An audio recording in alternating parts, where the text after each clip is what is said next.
Hello बच्चों, welcome back to the channel. कैसे हैं सब लोग? आई होप सब बहुत ही ज्यादा बढ़िया और एकदम मौज में हो यार। तो बेटा अभी तक हमने फ्री कंसेंट टॉपिक जो यूनिट चैप्टर चल रहा था फ्री कंसेंट, उसमें कोअर्जन डन करा, अनड्यू इन्फ्लुएंस डन करा, फिर हमने कोअर्जन और अनड्यू इन्फ्लुएंस का डिफरेंस डन करा, फिर ऐसे ही हम लोग फ्रॉड पे गए। फ्रॉड के बाद हमने करा साइलेंस इज नॉट फ्रॉड वाला topic, very important. Last class में मैंने आपको मिस रिप्रेजेंटेशन का लेक्चर दे दिया था। अब आज की क्लास में हमें एक छोटा सा एक और इंपॉर्टेंट टॉपिक करना है, that is difference between fraud and miss representation. Fraud और मिस रिप्रेजेंटेशन के बीच में क्या डिफरेंस है ये अपने को देखना है। बहुत ही ज्यादा शॉर्टेड, बहुत ही ज्यादा सिंपल लेक्चर है, कुछ भी नहीं है। आपको ऑलरेडी कॉन्सेप्ट पता है। मैं फिर से एक बार रिकॉल कर दूं बेटा, सेक्शन 17 आपने फ्रॉड पढ़ा था। फ्रॉड में आपने पढ़ा था आप जब भी कोई एक्टिविटी करते हो, एक्टिविटी कौन थी? 5 एक्टिविटी स्पेसिफाइड थी वहां पे। अगर आपको मतलब डेफिनेशन देखना, पर्टिकुलरली लेक्चर पे जाना, आपको अच्छे से बता देंगे।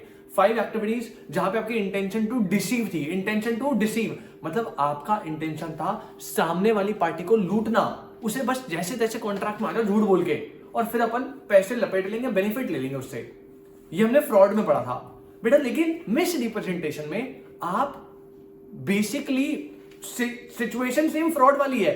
मतलब आप एक स्टेटमेंट दे रहे हो, वो स्टेटमेंट ट्रू नहीं है, बट आपको लगता है कि वो ट्रू है, और आप इनोसेंटली गलती से भूल चूक में एक ऐसा स्टेटमेंट प्रॉमिस दे देते हो जो फॉल्स होता है एक्चुअल में, बट आपको लगता है ट्रू है। और यहां पे आपका कोई भी इंटेंशन टू डिसीव नहीं होता। मतलब हमने दोनों फ्रॉड और मिसरिप्रेजेंटेशन को सेपरेट बड़े अच्छे से मैंने आपको समझाया प्रीवियस लेक्चर में, बट आज की क्लास में हम उसे प्रॉपर वे में डिफरेंशिएट कर देंगे। तो बेटा आपको ऑलरेडी पता है, जब भी लॉ में आप डिफरेंशिएट करोगे तो फॉर्मेट कैसा रखना है? सबसे पहले बेसिस, फिर एक साइड फ्रॉड रखा है, एक साइड मिसरिप्रेजेंटेशन। आपको बेसिस पे फोकस करना है बेटा। पहला बेसिस जो है वो है डेफिनेशन। अब यार देखो, मैं अज्यूम करता हूं आप इतने बड़े बच्चे हो, आपने प्रीवियस लेक्चर अच्छे से देखे अगर डेडिकेशन के साथ बढ़िया तरीके से, तो एक्सक्यूज मी, तो बेटा आपको जो है डेफिनेशन प्रॉपर वे में याद होगी एकदम। बट मैंने इसको थोड़ा समराइज करा डेफिनेशन को, ऑल्दो वो डेफिनेशन तो पूरी प्रॉपर आपके पास अवेलेबल ही है, बट मैंने यहां पे डेफिनेशन सिंपल शब्दों में लिखा है। फ्रॉड का मतलब any activity done with an intention to deceive. यही तो सबसे इंपॉर्टेंट वर्ड है। फ्रॉड की डेफिनेशन में बोला था कोई भी एक्टिविटी। अब आपको एक्टिविटी भी मैंने वहां पे बताई थी, 5 ही एक्टिविटी थी। Promise made without any intention of performing it, active concealment of material fact, statement made even knowing it to be false, any other activity fitted to deceive. 4-5 activities आपको बताई थी। कह रहा है कोई भी एक्टिविटी आपने करी with an intention to deceive the other party, उसे क्या बोलेंगे? फ्रॉड। वो फ्रॉड हो जाएगा। मिस रिप्रेजेंटेशन की डेफिनेशन आपने अभी पढ़ी है मेरे साथ, ऑल्दो थोड़ी लंबी डेफिनेशन थी। ये मैंने बस फर्स्ट वाला ही पॉइंट लिखा है, ऑल्दो इसके आगे भी डेफिनेशन है, बट इतना बड़ा लिख नहीं सकता था। अगर आपको चाहिए तो आप पूरी डेफिनेशन लिख देना, बट फर्स्ट पॉइंट सफिशिएंट है, उससे पता चल जाता है। कहना when a person confidently assert something, आप कॉन्फिडेंट के साथ एक स्टेटमेंट दे रहे हो, सामने वाले को कुछ बता रहे हो। When a person confidently assert something is true, confidently आप ट्रू बता रहे हो, लेकिन एक्चुअल में which is not true, and do believe it to be true a contract is made.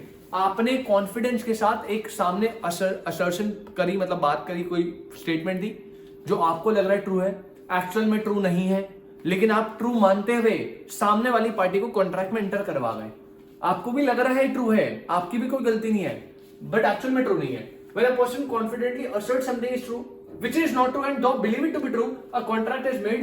Such assertion amounts to misrepresentation. तो पहला basis आप दोनों की डेफिनेशन लिखेंगे, fraud and misrepresentation. Second basis है इंटेंशंस। बेटा आपको पता है बहुत सिंपल सा कॉन्सेप्ट है, फ्रॉड हमेशा इंटेंशन के साथ होता है।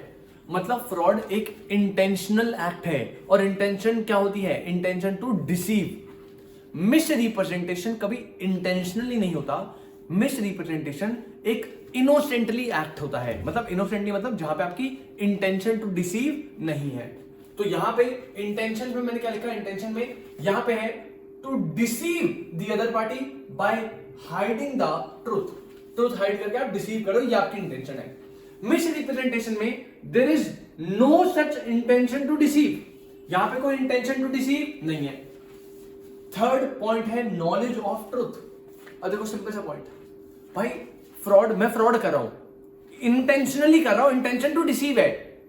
तो मैंने जब आपको स्टेटमेंट दी, मैंने भाई घर पता नहीं किसका है, मुझे भी नहीं पता किसका है, मैंने बोला ये मेरा घर है, 10 लाख का घर है, 8 लाख में खरीद लो, क्या ये फ्रॉड है? हाँ जी सर। देखो ना, मैं स्टेटमेंट दे रहा हूं even knowing it to be false, मुझे पता है मेरा घर नहीं है, फिर मैं बोल रहा हूं मेरा घर है, 10 लाख का, 8 में खरीद लो। अब जब मैं फॉल्स स्टेटमेंट दे रहा हूं सामने वाली पार्टी को, तो क्या जो बंदा फॉल्स स्टेटमेंट दे रहा है उसे पता है कि वो फॉल्स स्टेटमेंट दे रहा है? Answer is yes. फ्रॉड के केस में the person making the statement believes the statement is not true. जो व्यक्ति स्टेटमेंट फ्रॉड में दे रहा है उसे खुद पता है कि वो स्टेटमेंट ट्रू नहीं है, वो स्टेटमेंट फॉल्स है, जो प्रॉमिस मैं कर रहा हूं वो प्रॉमिस मैं नहीं पूरा करूंगा, उसे पहले से पता है। लेकिन क्या मिस रिप्रेजेंटेशन में ऐसा होता है? अरे सर ऊपर डेफिनेशन में देखो ना, मिस रिप्रेजेंटेशन में क्या होता है? When a person assert something is true, उसे लगता है, उसे गट फीलिंग है कि वो ट्रू है, बट वो ट्रू नहीं है। तो मतलब जो व्यक्ति मिस रिप्रेजेंटेशन में स्टेटमेंट दे रहा है वो स्टेटमेंट है तो फॉल्स, लेकिन उसे खुद नहीं पता, उसे लगता है ट्रू है।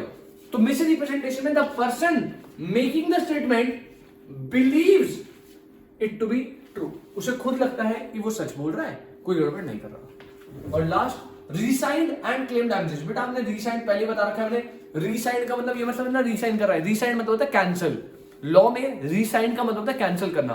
तो आपको पता है फ्रॉड हो मिस रिप्रेजेंटेशन हो, दोनों के केस में कॉन्ट्रैक्ट कैसा बनता है? वॉइडेबल। दोनों के केस में कॉन्ट्रैक्ट कैसा बनता है? वॉइडेबल। ऑल्दो लास्ट क्लास में इसका एक एक्सेप्शन बताया था मैंने, बट अभी के लिए फ्रॉड और मिस रिप्रेजेंटेशन दोनों केस में कॉन्ट्रैक्ट क्या बनेगा? वॉइडेबल। अब कॉन्ट्रैक्ट जब वॉइडेबल बन रहा है तो बेटा उसके बाद आप जो अग्रीड पार्टी है वो कॉन्ट्रैक्ट को रीसाइन कर सकती है। रीसाइन मतलब कैंसिल करके जैसे कभी कॉन्ट्रैक्ट हुआ ही नहीं है, और बेनिफिट्स को क्या कर ले? एक्सचेंज। समझ लो, जैसे मैंने आपको फ्रॉड करा, मैंने बोला भैया मैं आपको ट्यूशन दूंगा लॉ की और 1000 रुपीज फीस दे दो, आपने 1000 रुपीज फीस दी और मैं भैया बिना सर्विस दिए निकल लिया। अब आप कोर्ट में गए, आपने बताया भैया कॉन्ट्रैक्ट बना लिया था, फ्रॉड करा इसने, तो सबसे पहली बात कॉन्ट्रैक्ट क्या बन जाएगा? वॉइडेबल। आपने कॉन्ट्रैक्ट वॉइडेबल बना दिया। अब कोर्ट बोलेगा कि भैया कॉन्ट्रैक्ट को रीसाइन करवा दूं, वो बोलेगा हाँ रीसाइन करवा दो। रीसाइन मतलब कॉन्ट्रैक्ट कैंसिल हो गया, जैसे कॉन्ट्रैक्ट कभी बना ही नहीं था, और रीसाइन होते ही मुझे जो बेनिफिट मिले थे मुझे आपको एक्सचेंज करने पड़ेंगे। तो रीसाइन का मतलब होता है कॉन्ट्रैक्ट को कैंसिल करना जैसे वो कभी एग्जिस्ट ही नहीं करता है। और अगला बोल रहा है क्लेम डैमेजेस। डैमेजेस मतलब डैमेज, आपकी पढ़ाई का डैमेज हुआ जैसे यहां पे। फ्रॉड के केस में अग्रीव पार्टी कॉन्ट्रैक्ट को रीसाइन भी कर सकती है और डैमेजेस क्लेम भी कर सकती है। फिर से रिपीट कर रहा हूं, फ्रॉड के केस में अग्रीव पार्टी कॉन्ट्रैक्ट को रीसाइन और डैमेजेस दोनों क्लेम कर सकती है। मिस रिप्रेजेंटेशन में आप सिर्फ कॉन्ट्रैक्ट को रीसाइन करोगे, सिर्फ कॉन्ट्रैक्ट को रीसाइन करोगे। मिस रिप्रेजेंटेशन में अग्रीव पार्टी डैमेजेस क्लेम नहीं कर सकता। तो यहां पे the injured party, aggrieved party, can repudiate the contract and claim damages. दोनों के दोनों कर सकता है, जैसे भी सिचुएशन होगी होना, डैमेज होना चाहिए। Injured party is entitled to repudiate contract but not claim the damages. यहां पे आपको सिर्फ और सिर्फ कॉन्ट्रैक्ट रेपुडिएट मिलेगा, डैमेजेस क्लेम नहीं कर सकते। बेटा ये था फ्रॉड और मिस रिप्रेजेंटेशन में डिफरेंस। मैं जल्दी से रिपीट कर दूं। सबसे पहले डेफिनेशन, फ्रॉड में कोई भी activity with an intention to deceive the other party. Misrepresentation में when a person confidently asserts something is true which is not true and though believe it to be true, contract is made, such assertion is known as misrepresentation. Second जो point बनेगा बेटा वो है intention का। Fraud में intention to deceive होता है, intentionally act है। यहां पे there is no such intention to deceive, यानी मिस रिप्रेजेंटेशन इनोसेंटली होता है। थर्ड पॉइंट है नॉलेज ऑफ द ट्रुथ का।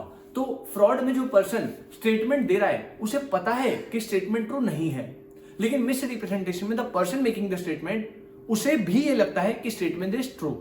और last repudiate and claim damages. Fraud के केस में आप दोनों कर सकते हो, contract repudiate and claim damages, लेकिन मिस रिप्रेजेंटेशन में आप सिर्फ और सिर्फ कॉन्ट्रैक्ट को रेपुडिएट कर सकते हो, आपके पास कोई भी राइट नहीं है डैमेजेस को क्लेम करने का।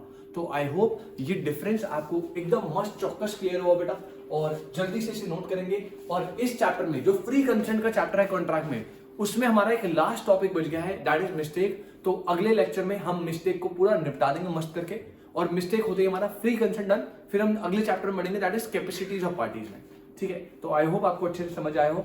आराम से इसको नोट करिए, समझिए कॉन्सेप्ट को, कोई दिक्कत है तो पूछिए कमेंट सेक्शन में। Tata bye bye, take care बेटा।